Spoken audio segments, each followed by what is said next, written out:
नमस्कार दोस्तों, मैं हूं शुभंकर और आप देख रहे हैं द एक्सप्लेन चैनल।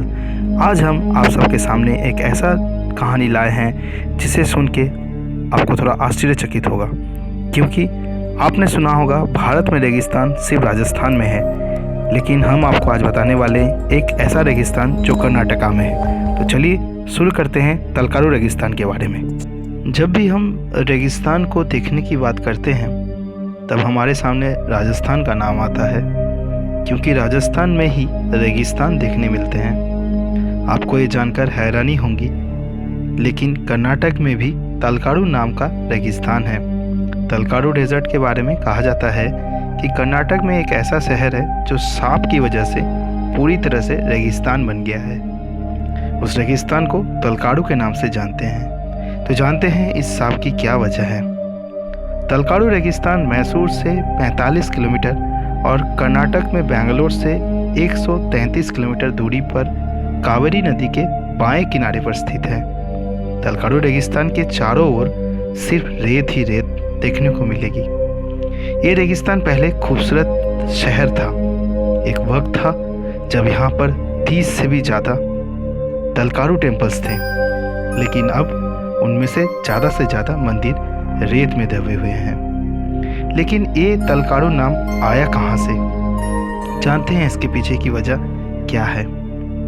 पुरातन काल से ही इस शहर का नामो निशान मिट गया है। ये शहर पूरी तरह से रेगिस्तान बन गया है।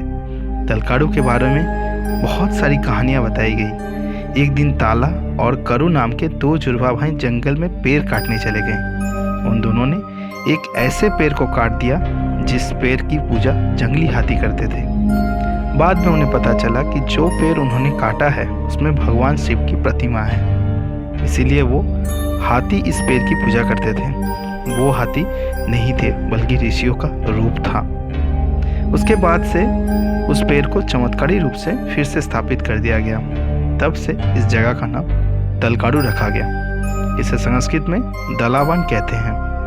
वीरभद्र स्वामी मंदिर के सामने इन दो जुड़वा भाइयों के प्रतिनिधित्व करने के लिए दो पत्थर रखे गए हैं। ऐसा कहा जाता है कि राम जब लंका जाने के लिए निकले थे तब वो तलकाडू रेगिस्तान में रुके हुए थे। तलकाडू एक छोटा सा शहर था, लेकिन अचानक ऐसा क्या हुआ कि इस खूबसूरत शहर का रेगिस्तान बन गया। तो जानते हैं इसके इतिहास के बारे में। रानी अल मेलम्मा का तलकाडू पर सांप। मैसूर के वड़िया राजा के हिरासत में तलकाडू शहर आया था। वड़िया राजा रानी अलमेलम्मा के गहने हासिल करना चाहता था, लेकिन हर बार वो गहने प्राप्त करने में असफल होता था। उसे वो गहने किसी भी हालत में हासिल करने थे।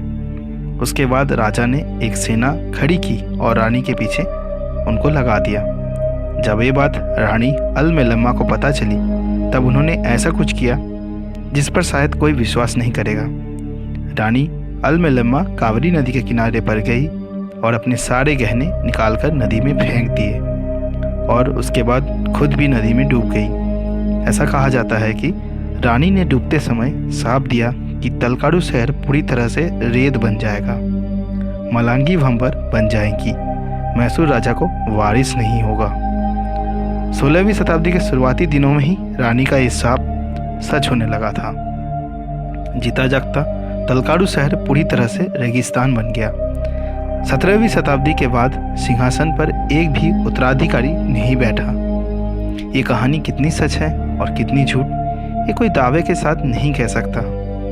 पुराना तलकाडू शहर पूरी तरह से लगभग 1 माइल लंबाई तक फैली रेत के पहाड़ियों के नीचे दफन हुआ है। तलकाडू के निवासियों को बार बार अपने घर पर रहने का मौका ही नहीं मिलता, क्योंकि उन्हें हर बार घर छोड़कर दूसरी जगह में जाना पड़ा। यहाँ पे 30 से अधिक मंदिर रेत के नीचे दबे हुए हैं। रेत में दबा हुआ सबसे भव्य मंदिर वैद्यनाथेश्वर है। तो दोस्तों, आप लोगों को क्या लगता, क्या सच में रानी के शाप की वजह से पूरा तलकाडू शहर रेगिस्तान बन गया, या फिर कोई और वजह थी जिसके कारण ये पूरा शहर रेगिस्तान बन गया? क्या कोई प्राकृतिक आपदा के कारण ये शहर रेगिस्तान बना था? आप अपने कमेंट्स हमारे कमेंट बॉक्स में दे सकते हैं। आप हमारे वीडियो को लाइक करें, हमारे चैनल को सब्सक्राइब करें और हमारी वीडियो को ज़्यादा से ज़्यादा शेयर करें। हम जल्द हाजिर होंगे एक और इसी तरह की वीडियो को लेके। तब तक के लिए धन्यवाद।